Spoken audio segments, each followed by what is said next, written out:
I got into gardening when I was quite young. I was about 3 years old, and I remember being at my nan's garden, and she would be sat out weeding, planting, dividing perennials, and I just remember being sat there with her on the lawn, enjoying the whole experience of what she was doing, being out there in the sunshine and just being sat with her and enjoying the whole experience of being outside in the fresh air and just seeing all these beautiful plants, perennials. There was lots of roses. She had a few roses, and those were really the first experiences of being in a garden. And I think from that age I used to water, and I think from that age I was literally hooked from being 2-3 years old.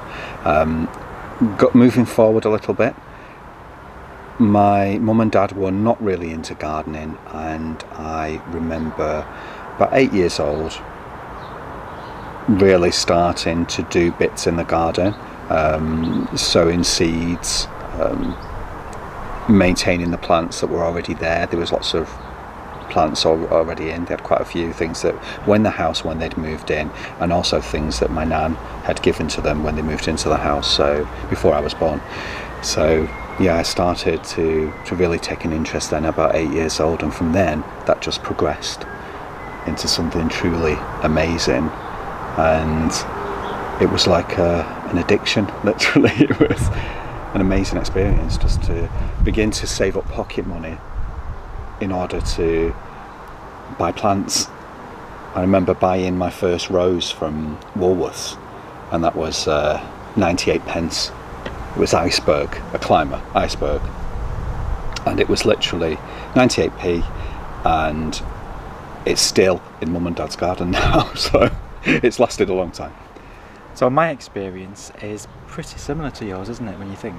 Because my family was not into gardening, and I didn't start as early as you did, but I do remember coming to visit and being in your back garden, and I remember watching you digging things up and dividing things and moving things around to make this big border that was just amazingly full of flowers and plants, and I'd never really seen that before, because my garden at home, the only kind of garden we had was almost like a demolition site. It was just literally an overgrown hedge with what used to be a border of some sort, but all weeded over, and there wasn't much going on.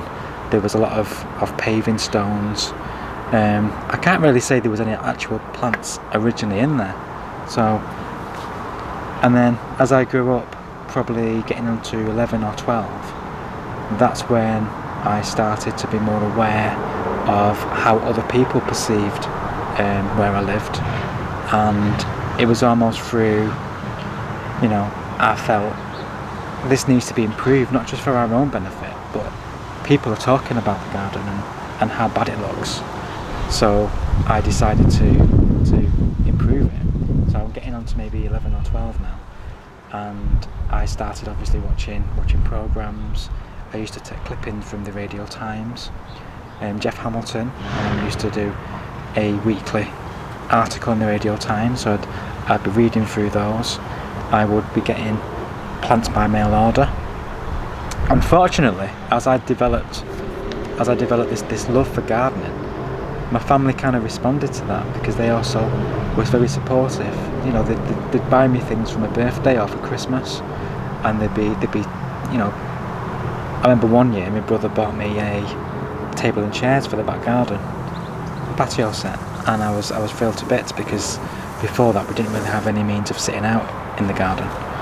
So it was brilliant.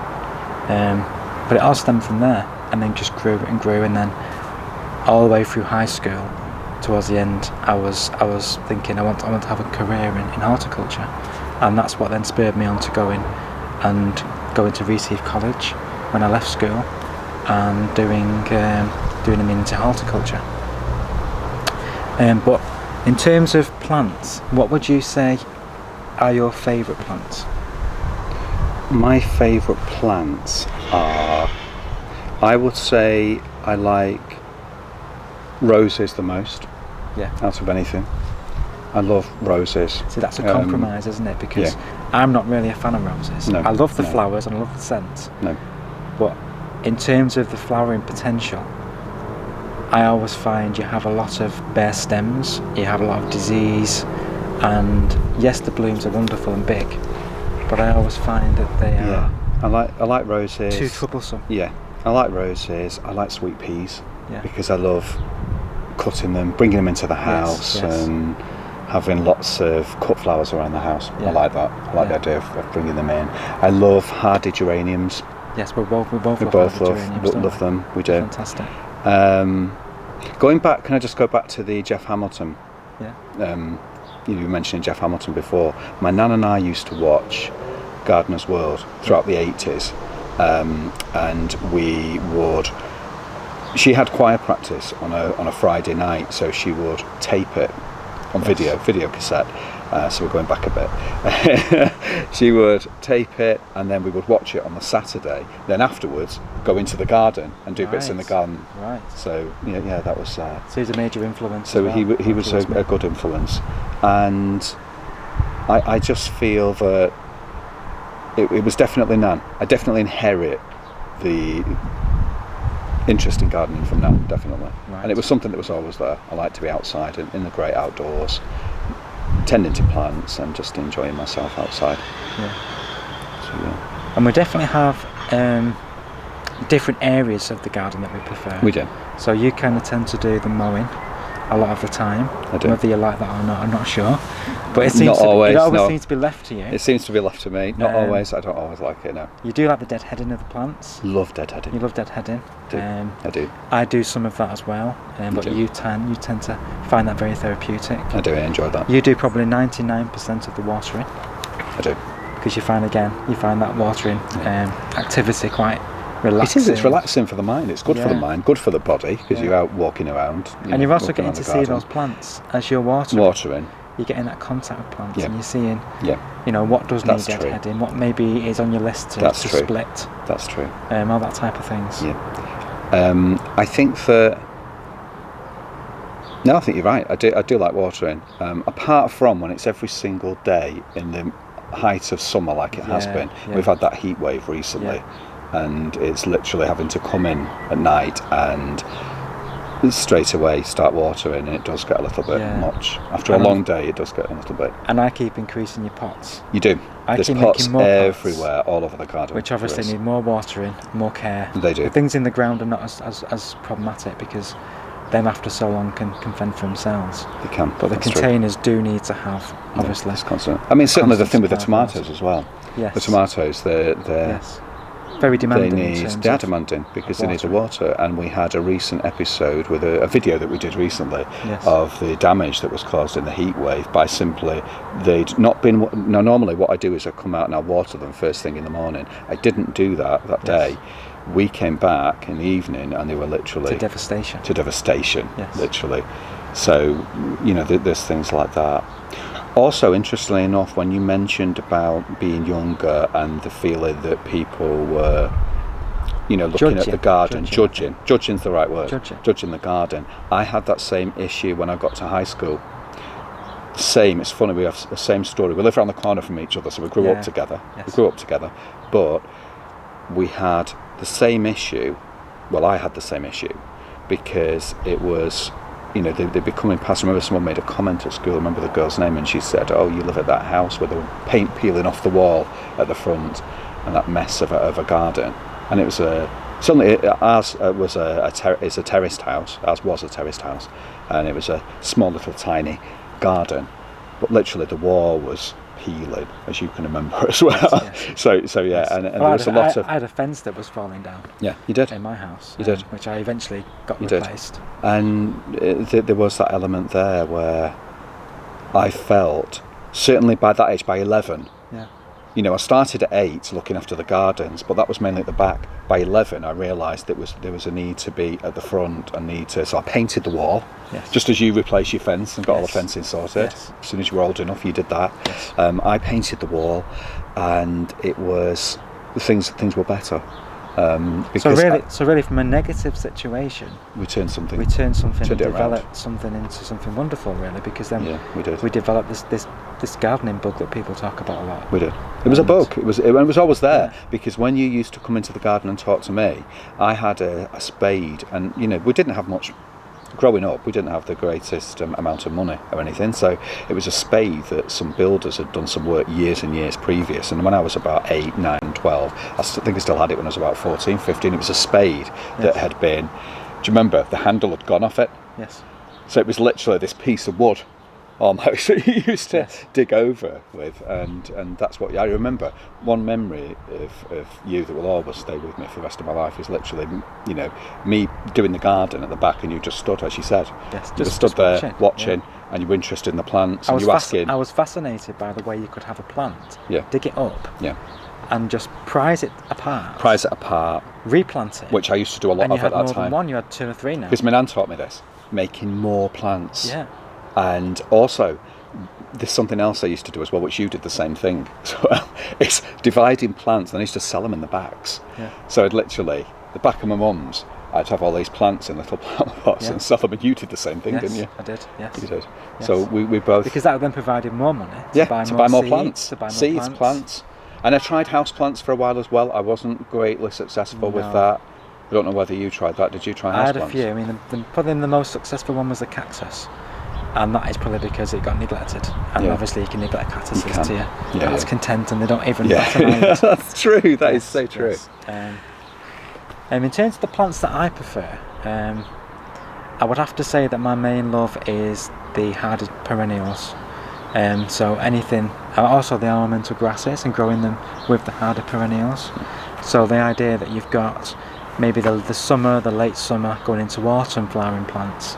Yeah. So the crocosmias, the phlox, the asters, and the ornamental grasses mingling in between everything, and that build up. So Yeah. you're seeing the plants emerging in the soil in spring, and you're having that height building up through the border, and then as you get to summer, late summer, you have this explosion of colour.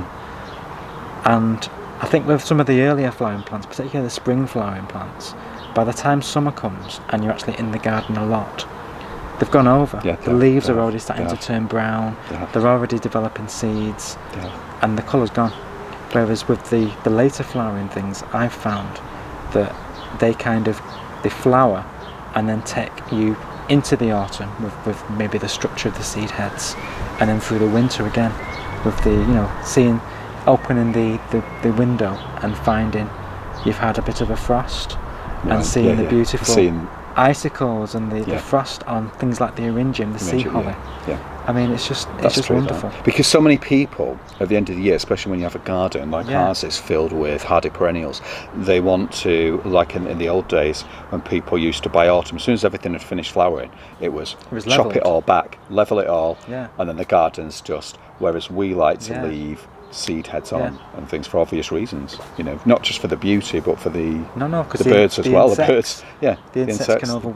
birds, There's a lot of perennials that have seed heads. seed that heads that are useful. are useful to birds, and Yeah. it's wonderful that. So we tend to do that. What would you say if I asked you what your favourite shrub was? You know what mine is. I'm going to say it's Philadelphus Yes. mock orange. I love Yes. it. But I find that a beautiful plant when it's in flower. Yeah, yeah. Very short flowering Yeah, season, it is. and not particularly attractive. It's in not attractive any the rest other- of the year. Any other season. And the problem with the Philadelphus is if you think, oh, well, it's finished flowering now, I'll chop it right back down like you do with the buddleia. Not a good idea. I learned that. I bought my Philadelphus from a mum's garden that was from Woolworths as well, and that was in the 1980s, and literally that's still there now, as you know, and it's massive, isn't it? Yes. But I made a mistake. I think it was the third year in, so I'd had some lovely flowers, and I just leveled it all the way back, and then it took years to flower again. Yes. So it's not a good thing. No. It's something that you take out the No. oldest stems, Third of the wood. third of the wood, Every year. Every year. Straight after it finishes. as soon as it's flowering, finished flowering. and then you've still got That's it. 2/3 That's it. that are going to flower Yeah. and take you through Yeah. to next year. Probably my favourite shrub. I'm not particularly a fan of shrubs, as you know, You're not. but my main not. shrub is hydrangeas. I love the mophead hydrangeas, the paniculata hydrangeas. any hydrangea. I love hydrangeas, You do? and I would have a whole garden full of them. Yeah. So that's probably the only shrub that I really, really like. I can have value from the shrubs, perhaps in the winter time. Things like the skimmias when they're in flower, and there's nothing else to kind of True. detract me from True. anything else that I'm looking at in terms of flowers. But What about Christmas box? Christmas box again, it's in that season, isn't Yeah, it? When yeah, there's nothing else yeah. really going on, And that scent. and you can see it and appreciate it. Because at we've time had of that. year. How many years have we had that Christmas box? We had it. Probably about 4 or 5 years. 4 or 5 years. Yeah, we did have one in Sheffield, We had one in Sheffield. which we but left behind. We left behind in the garden because that was a Yes. cottage garden in Sheffield. Very beautiful garden. And then we bought a piece. We bought some, and then we took that to, We had that, and then we took that to Manchester. Manchester. in the apartment. and then And then now brought it we back brought here. it back here. Yeah, yeah. So yeah. But I think with the winter flower in particular, I think they're the best I can see. 'cause Well, they have that interest, don't they? Yeah. They've got that, and the scent as well. You know, Yeah. if something's scented as well. Yeah. You know, I'm not saying everything's scented, but you know, if you've got that scent, it just gives you that hope of Yes. things to come. Yes. So you're in winter, but you know that spring is Yes. just And obviously, around and the some corner. Of the spring flowering shrubs as well. I think that the ribes, the Ribes and- forsythia. Yep. I mean, they do have value in the garden. But I And think ribes and forsythia look so well. That's a good tip for people as well. So well together. Yes, yeah. If you get those two shrubs in your very garden, similar flowering time. you know, very similar flowering And time, then and you've they got look like great together. pink, or the deep pinks with the yellow of the forsythia. Correct. Yeah. You put those together, you're onto Yeah. a winning Very combination. Vibrant. Especially in spring when Oh yeah, you're wanting yeah. more colour. You need something because you've Yeah. got those. You know, if it's cold, it's damp, and you look out of the window, you walk around the garden, and you think, wow, you know, Yes. there's some kind of hope Yes. for the future. Do you know Yes. what I mean? Because it is a dark time of year, and you know, for gardeners, it's a very difficult time Yes. because you want to be out there doing things, and we are out there doing things, but at the same time, there's that element of You're seeing mainly things decaying, aren't you, Yeah, in the yeah. winter? yeah, And I think it can be quite depressing, particularly for people like who want to see that colour, who want to be out in the warmer weather. Because in England, obviously, you've not got that kind we've of not got that. season. No. So once September comes in, Yeah. and you can feel the chilliness of the mornings and the evenings coming about, I tend to find myself on a bit of a downer. I mean, Yeah. probably most gardeners do. Yeah. And then that kind of goes down. Then you have Christmas to look forward to. And then as soon as Christmas and the New Year comes in, you're then focusing on the brand new year, and I think then you start to build up that excitement again with what we're going to do this year, what plants are we going to try, and then obviously through the spring you're seeing the plants emerge from the ground, getting things cut back, you're starting to see the new shoots, and it's almost like the excitement is there again, it's building up again.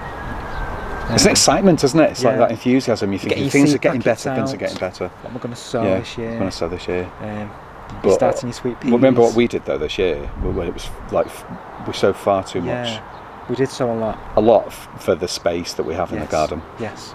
because there's so many plants anyway. So many plants that we'd bought in as well, Yeah.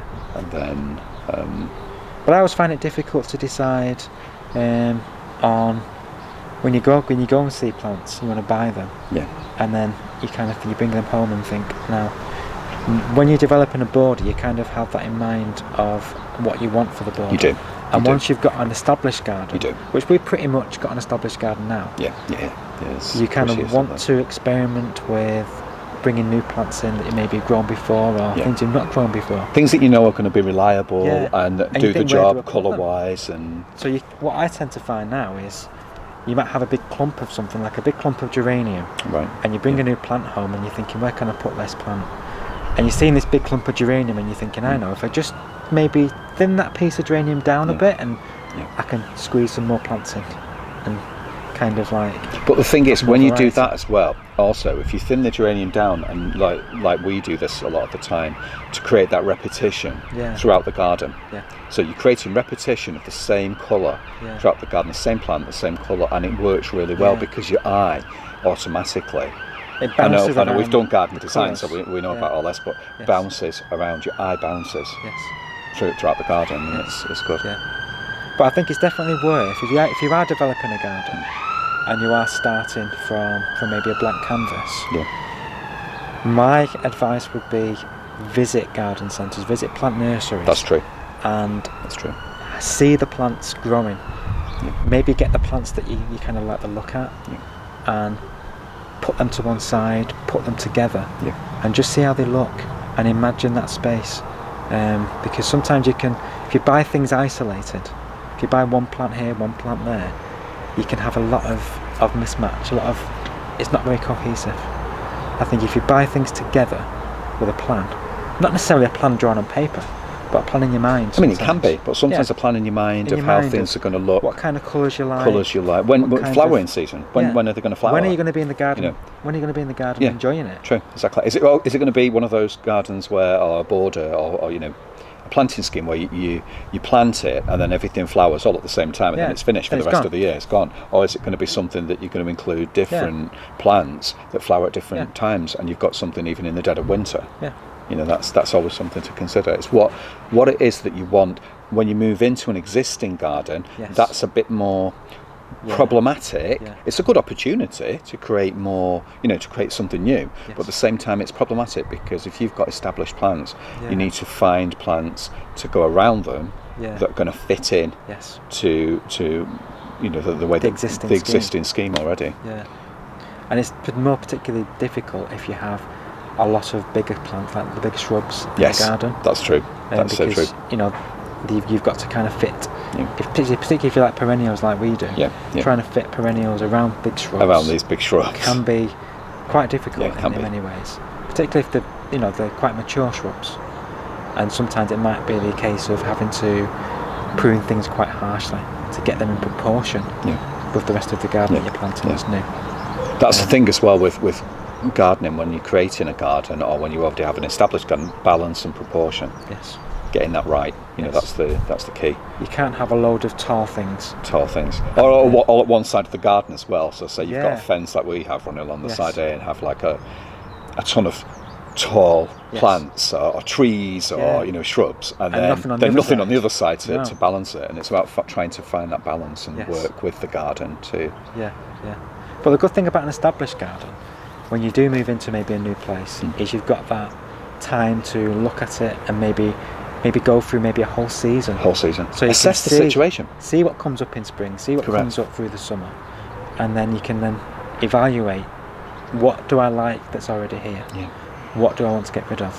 And I think particularly this garden, we've kind of tried to mingle the new plants with the existing plants, because the existing plants are beautiful. The shrubs, certainly the magnolia behind us here, and the other plants, and they are beautiful. And what we wanted to do was to enhance it. Create more of it, because it was already a wow factor, to create more of one. And that's what we and we've certainly achieved that, definitely. My favourite this year, has been the Monarda behind us. That Monarda has been absolutely amazing. I do love Monarda. It's stunning. That's been definitely my favourite plant. That's like the best. And it's lovely seeing the bees going back into it, isn't it? It's just like, wow. It's not called Bee Barn for nothing. No, exactly. That's true. It's called Bee Barn. And you can make teas with it as well, can't you? You can make a beautiful tea with that, and it's simply just taking the leaves, steeping them in water for maybe 5-10 minutes, and just drinking some nice hot water and then drink it as it is. Yes, and it's got like a bit of a minty taste. We'll have to have some later. We'll try some. We'll do some in a bit, I think. I think we'll do some later.